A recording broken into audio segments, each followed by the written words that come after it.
Yeah.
የተወደዳችሁ የተከበራችሁ የእግዚአብሔር ቤተሰቦች እንደምን ሰነበታችሁ?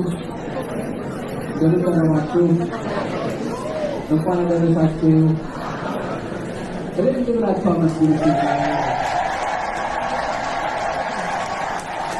መድኃኒዓለም እኛን ፍለጋ የመጣበት ለዚህ ብርሃነ ልደቱ በሰላም ስላደረሰን በስጦታ በላይ ስጦታ ራሱን ሰጥቶ በቤተልሔም ከድስት ቅድስት ድንግል ማርያም ባርኮ በመሰጠት በረከት ወሰደልን አምላካችን አሁን ክብርና ምስጋና ለገናና ስሙ ይሁን።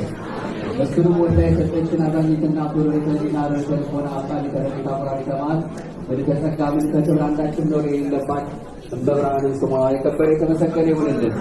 እንደ እግዚአብሔር ፈቃድ የዛሬውን በዓል እንግዲህ በታላቅ ክብር እያሰብን ነው። እስካሁን ድረስ በነበረውም አገልግሎት አምላካችን እያመሰገን ቆየን። አሁን ደግሞ የፍቅር ህብረት ሰንበት ቤት መዘምራን በአጠቃላይ ወጣቶቹ፣ ታዳጊዎቹ፣ ጎልማሶቹም አንድ ላይ በመሆን እንደ እግዚአብሔር ፈቃድ እግዚአብሔር የወደደውን ዝማሬ ያቀርቡልናል። መዝሙሮቹን ለመዘመር በአብ በወልድ በመንፈስ ቅዱስ በእመቤታችን በወላዲተ አምላክ አማላጅነት በቅዱሳን መላእክት፣ ጻድቃን፣ ሰማዕታት ተራዳኢነት አምነን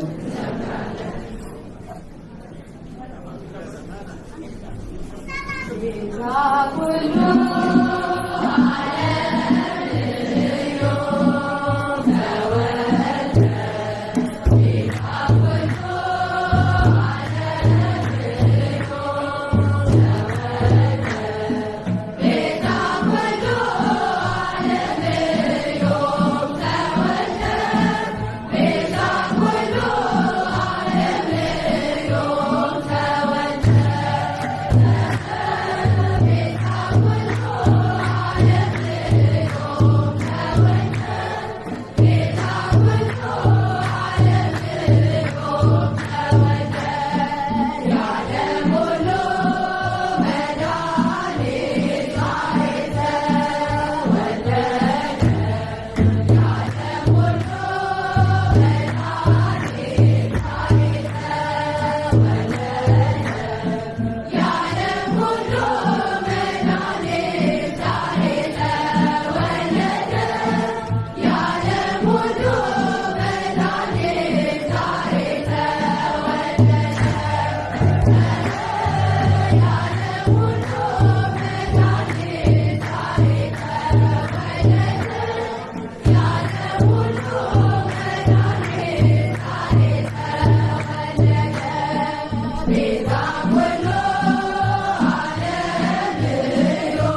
እሺ ዝማሬውን ላቀረቡልን ለፍቅር በሰንበት ትምህርት ቤት ዘማሪያን ዝማሬ መላእክት ያሰማልን፣ ዝማሬ መላእክት ያሰማልን።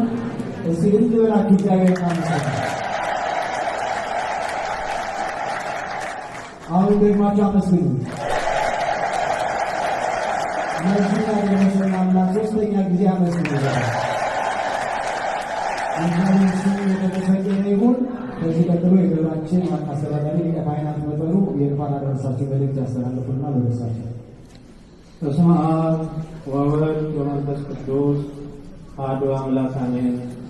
የተከበሩ አባታችን ርዕሰ ሊቃናት አብርሃም ወሥላሴ፣ የተከበራችሁ አባቶች ካህናት፣ ወንድሞች ዲያቆናት፣ እንደየማዕረጋችሁ የፍቅር ህብረት ሰንበት ትምህርት ቤት አባላትና እናት መዘምራን፣ በልዩ ልዩ ኮሚቴ ውስጥ የምታገለግሉ ወንድሞችና እህቶች፣ ከሩቅም ከቅርብም የተሰበሰባችሁ አባቶች፣ እናቶች፣ ወንድሞች፣ እህቶች፣ ድንግል ማርያም ቤተሰቦች እንዲሁም በጤና እክል ምክንያት በሌላም ምክንያት በየቤታችሁ ሆናችሁ የእርሷ አድባራት ደብረ ሰላም ቅድስት ማርያምን አገልግሎት የምትከታተሉ የደብራችን ወንድሞችና እህቶች እንዲሁም የደብራችን አገልግሎትን በመከታተል የሚገኙ ወገኖቻችን በሙሉ እንኳን ለዓለም ሁሉ ጌታ ኢየሱስ ክርስቶስ ዓመታዊ የልደት በዓል በሰላምና በጤና አደረሳችሁ።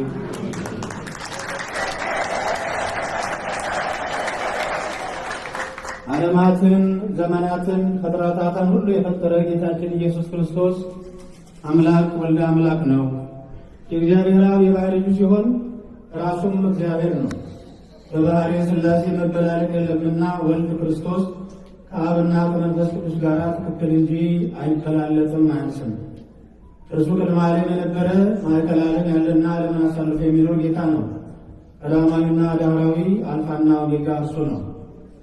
ለእርሱ ለዓለም ፈጣሪ ጌታና ቤዛ ለሆነው መድኃኒታችን ኢየሱስ ክርስቶስ ለዘላለም ምስጋናና ጌትነት ውዳሴና አምልኮ ይሁን፣ አሜን።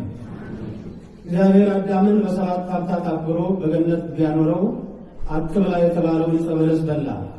በዚህም ከፈጣሪው ተጣልቶ በሞተ ሥጋ ሞተ ነፍስ፣ በርደተ መቃብር ርደተ ገሃነም ተፈረደበት። በኋላ ግን ንስሐ ስለገባ ከ5 ቀን ተኩል ወይም 5500 ዘመን ሲፈጸም ከልጅ ልጅ ተወልጄ አድናለሁ የሚል ቃል ኪዳን ተሰጠው። ከዚህ በኋላ 5500 ዘመናት ጊዜው ወደ ታች ይቆጠር ጀመር። ስለ እግዚአብሔር ሰው መሆንና ዓለምን ማዳንም ትንቢት ይነገር፣ ሱባኤ የሚቆጠር ምሳሌ የሚመሰል ጀመር። ጊዜው ሲደርስ አምባ ይፈርስ እንዲሉ አበው መድኃኒታችን የጥልን ግድግዳ ያፈርስ ዘንድ ከኃጢአትና ከሞት ቋሚነት ይፈታን ዘንድ ለሰዎችም ቤዛ ይሆን ዘንድ ትንቢተ ነቢያትን የሚፈጽም ዘንድ በቀጠሮው ቀን ወይም በ5 ቀን ተኩል ወደዚህ ዓለም መጣ። የሰማይና የምድር ጌታ በእንግድነት በመጣ ጊዜ እርሱን ለመቀበል በተገባ የተገኘች ንጽሕት ሙሽራ ድንግል ማርያም ሆነች። ከእርሷ በቀር ለዚህ ክብር ሊበቃ የሚቻለው ፍጥረት እንኳን ኃጢአት ካደከመው የሰው ልጅ ከንጹሐን መላእክት ወገን እንኳን አልተገኘም። በጊዜውም መልአከ ፍስሕት ቅዱስ ገብርኤል መጋቢት 29 ቀን ወደ ድንግል ማኅፀን ወርዶ የአምላክን ሰው የመሆን ዜና ከውዳሴና ከክብር ጋር ነገራት። ሉቃስ ወንጌል ምዕራፍ 1 ቁጥር 26። ድንግልም ለ9 ወራት ከ5 ቀናት ሰማይና ምድር የማይችሉትን መለኮትን ተሸከመች። ልክ ሙሴ በደብረ ሲና እንዳያት ዕፅ ድንግል ማርያምንም ባሕርየ መለኮቱ አላቃጠላትም። ስለዚህም ነገር ወላዲተ አምላክ ንጽሕተ ንጹሐን ንግሥተ ቅዱሳን ንግሥተ አርያም የባሕርያችን መመኪያ እያልን እንጠራታለን። ግሩም ድንቅ ጌታን ጸንሳ 9 ወር እስኪፈጸም ድረስ ብዙ ታምራትን ሰራች። መላእክተ ብርሃን እየታጠቁ አገለገሏት፣ አመሰገኗት። ልጇን አምላክ እርሷንም እማምላክ እያሉ ተገዙላት። ከዚያም በሮም ቄሳር በአውግስጦስ ዘመን ሰው ሁሉ ይቆጠር ዘንድ አዋጅ ወጥቷልና እመብርሃን ማርያም ከቅዱሳን ዘመዶቿ ዮሴፍና ሰሎሜ ጋር ወደ አባቷ ወደ ዳዊት ከተማ ወደ ቤተልሔም ሄደች።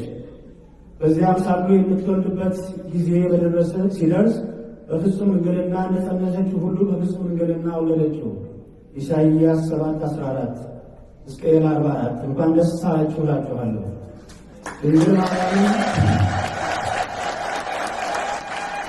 ድንግል ማርያም ክርስቶስን በወለደች ጊዜ ልጇ አምላክ እርሷም አምላክ መሆኗ ይታወቅ ዘንድ የብርሃን ጎርፍ ፈሰሰ። 99 ነገደ መላእክት ወርደው ክብር ለእግዚአብሔር በአርያም እያሉ ዘመሩ። ትጉሃን እረኞች በቅዱስ ገብርኤል መሪነት መጥተው ክብሩን ተካፈሉ። በሰማይም ልዩ ኮከብ ድንግልና ልጇ ተስለውበት ዝቅ ብሎ ታየ። ከምስራቅ አፍሪካና ከእስያም በተመሳሳይ ኮከቡን በማየታቸው 12 ነገሥታት በየግላቸው ሰራዊትን እየያዙ ድንግልና ንጉሡን ልጇን ፍለጋ ወጡ። በእመቤታችንና በልጇ ፊት በደስታ ዘለሉ። ለዚህ ነው አንፈራጽ ሰብአ ሰገል እንዲል ወርቁን ዕጣኑንና ከርቤውንም ገብረው በግንባራቸው በፊቱ ሰገዱ። ለዚህ ነው ሊቃውንቱ በጎል ሰከበ በአጽረት ተጠቅለለ ቤዛ ኩሉ ዓለም ይሁን ተወልደ፣ በበረተኛ በጨርቅም ተጠቀለለ የዓለም መድኃኒት ዛሬ ተወለደ በማለት በሊቁ በቅዱስ ያሬድ አንደበት ጣዕመ ዜማውን ሲያሰሙን ያደሩት ለዚህ ነውና የሊቃውንትን ክብርና ምስጋና ያደልልን። አሜን። በግልግል የተወለደውና በመጠቅለያ የተጠቀለለው በእርግጥም ስፍራ እኮ አይደለም።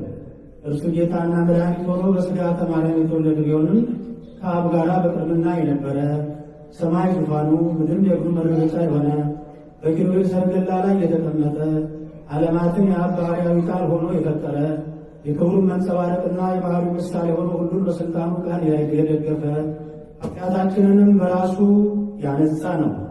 ዕብራውያን 1:3 መጽሐፍት የሚመሰክሩለት ይህንን እውነት ነው።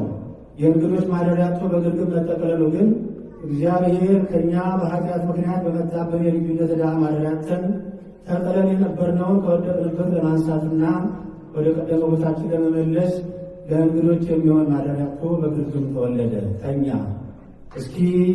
እስኪወለድልን ድረስ በሞት ፍርሃት ውስጥ በባርነት በጸብና በቁራኝነት ተይዘን ማደሪያ አጥተን በሞት ፍርሃት ታስረን የተጣልንና የተዋረድን ነበር።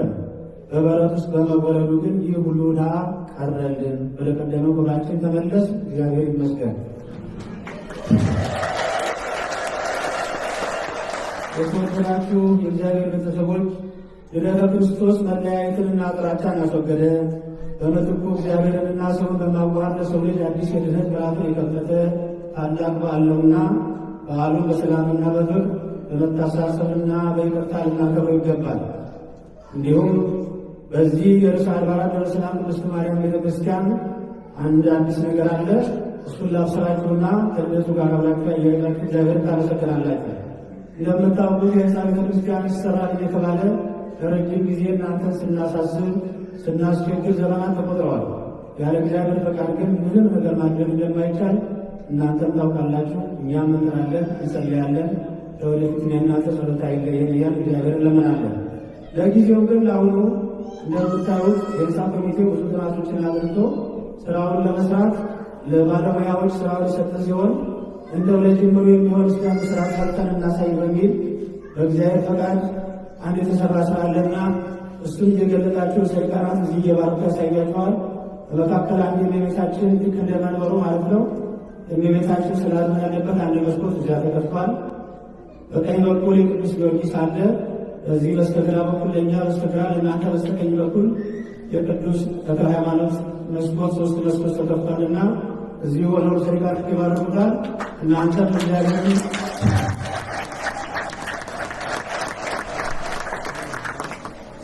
ሶስት ጊዜ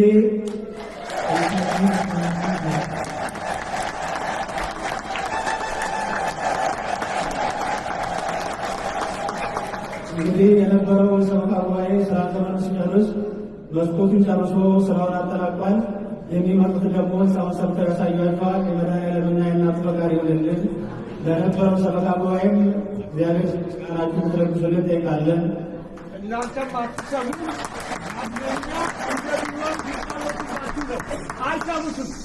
አይሰሙትም። በመነገስ ሊጫወት ህንፃ ኮሚቴ አዲስ መስርቱ ይቺ ቃል እውነት ውሸት ከሆነች እመቤቴ ትመሰክራለች። አይሰራም። ዝም ብላችሁ እንዴት እንደዳላችሁ ማታለል ነው። በሀገራችን አባባል ማንም እድሌ ነው ይባላል። እንደዛ ለማለት ነው። በዚህ በዓለም አሉ ያውቃሉ ስለ ኢኮኖሚ ኮስት ብትቀሉ ለምንድን ነው ጠቅላላ ህንፃውን ማይሰራው? ዝም ብላችሁ አዳምጡ። የእግዚአብሔር ቤት ጥላት አቃጥሎኝ ነው። ተቃጠሉ፣ ተነሱ። ለቤተ ክርስቲያን ዳዊት ላይ የምትቀንሱት የምትጨምሩት የለም። እግዚአብሔር ዛሬ 33 ዓመቴ ነው የሚያስተምረው ጨርሼ እንደ ሐዋርያ ጳውሎስ ወደ መንግሥተ ሰማያት ብትሰሙ ስሙ፣ እግዚአብሔር ዋጋውን ይከፍለኛል፣ እግዚአብሔር ዋጋውን ይከፍላታል።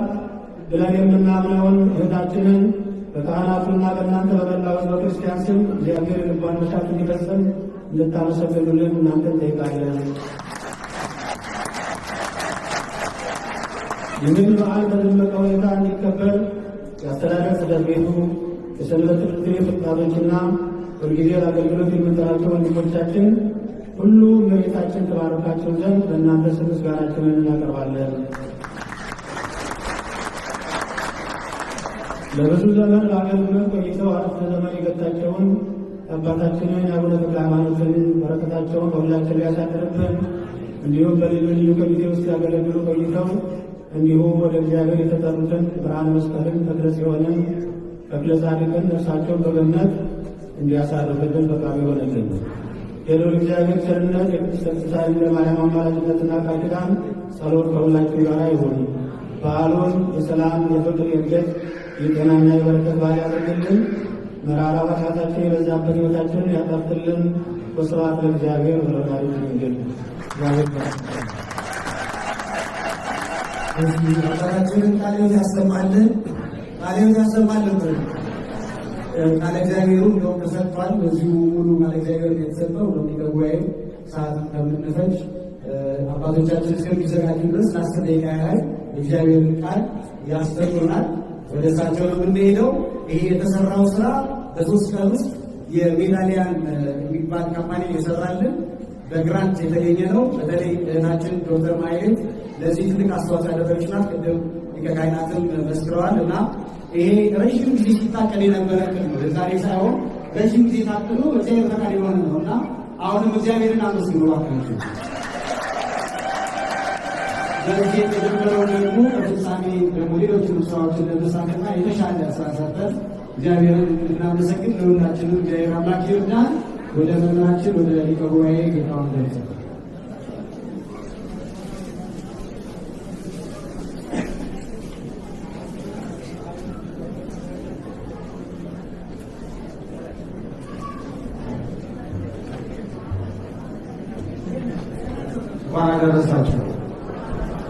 እንኳን አደረሳችሁ። እግዚአብሔር አምላካችን ዕለተ ፍስሐ ዕለተ ሊት ለሆነችው ለዛሬዋ ዕለት ስላደረሰን ምስጋና ይግባው። ይሰማችኋል? እንኳን አደረሳችሁ። እስኪ አመስግኑ። ዛሬ ምስጋና ቀን ነው። ሉሉ ዘንተ መንክረ ወዘምሮ ዘምሩ ያው ጊዜ የምትጸልዩት ውዳሴ ማርያም ጸሎት ነው። ኑ ይህን ድንቅ ስራ እዩ፣ ምስጋናም አመስግኑ። ዘይሰባ ተሰባ ቃል ተደመረ፣ ሰው ሆኖ የማያውቅ አምላክ ሰው ሆኗልና ኑ አመስግኑ እያለ ቅዱስ ኤፍሬም እንደተናገረው ዛሬ ምስጋና ቀን ነው። ብዙ አተታ አያስፈልግም፣ አመስግኑ እስኪ። አንዲት አባ ጊዮርጊስ ዘጋስጫ የተናገረውን አንድ በጣም ልቤን የነካው አንድ ጥቅስ አለ። እሱ ልንገራችሁና ወደ ቅዳሴው እንሄዳለን። በጣም መንፈሴን ይነካዋልና ወሶበ አፍቀረ ወፈተወ ስና ኢያእረጋ ሰማያተ ከመ ትኩኖ እመ በጽራርያ ደብግባቷን ውበቷን በወደደ ጊዜ በጽራርያም እናት ሆነው ዘንድ ወደ ሰማይ አላሳረጋትም፣ ወደ ሌላ አላላትም ወይም አላሳረጋትም አለና ሊቁ ምን አለ? አላ ለሊሁ ወለድ ሀቢሃ እሱ ራሱ እሷ ወዳለችበት መጣ። ተመልከቱ። ለወለዲሁ ተሳተፈት ትህትናዋን ተጋራት። እሱ ነይ ወዳለሁበት ነይ ብሎ ማሳረግ ይችል ነበረ። ነገር ግን እሱ ራሱ እሷ ወዳለችበት መጣ። ስለዚህ ትህትናዋን ተጋራት። ይኩነኒ በከመ ትቤለኒ ባለች ጊዜ እነሆ ነአመቱ የእግዚአብሔር ገረዱ አገልጋዩ ባለች ጊዜ ይህንን ትህትና ሊጋራ አምላክ ወልደ አምላክ በዘባነ ኪሩ ተቀምጦ የሚመሰገን አምላክ እነሆ ወደ እኔ ገረዱ ወዳለችው ወደ እመቤታችን ወደ ቅድስት ድንግል ማርያም መጣ ይልና መብረቀ ስብሐት ተገብረ በማኅፀነ ማርያም የክብር መብረቅ በድንግል ማርያም ማኅፀን ተወሰነ። ኦ ዘመንክር ልደተ አምላክ ማርያም ከድንግል ማርያም የአምላክ መወለድ ምን ይረቅ ምን ይጠልቆ ወዮ እንደምን ያለ ረቂቅ ነው። ለዚህ አንክሮኝ ይገባል፣ አድናቆት ይገባል። ይቀደሞ ዘር ለልደቱ ቀዳማዊ ልደቱን ፍጥረት አልቀደመው፣ ዳህራዊ ልደቱን ደግሞ ዘር አልቀደመው። እነሆ የአብ አካላዊ ቃል ወሰነችው። ሰማይና ምድር የማይወስነውን ጌታ ወሰነችው። በዛሬው ቀን ተወሰነ። አንበሳው በበግልገል ተያዘ፣ ሰው እሳትን ታቀፈ ይላል አባ ጊዮርጊስና በእውነቱ ዛሬ ትልቅ የትህትና ቀን ነው። ቀደም ሲል ሊቀ ካህናት በሚገባ የበዓሉን ይዘት መልእክት በሚገባ አስተላልፈዋል። የትህትና ቀን ነው። መለያየት የጠፋበት፣ ልዩነት የጠፋበት፣ የጸብ ግድግዳ የፈረሰበት፣ አንድነት የተመሰረተበት ቀን ስለሆነ ሁልጊዜም ቢሆን ስለ አንድነት ስትዘምሩ፣ ስለ አንድነት ስትዘምሩ ያደራችሁ። ስለዚህ እግዚአብሔር አምላካችን አንድነታችን ይጠብቅልን። አሜን በሉ። በዓሉን የሰላም የደስታ በዓል ያድርግልን።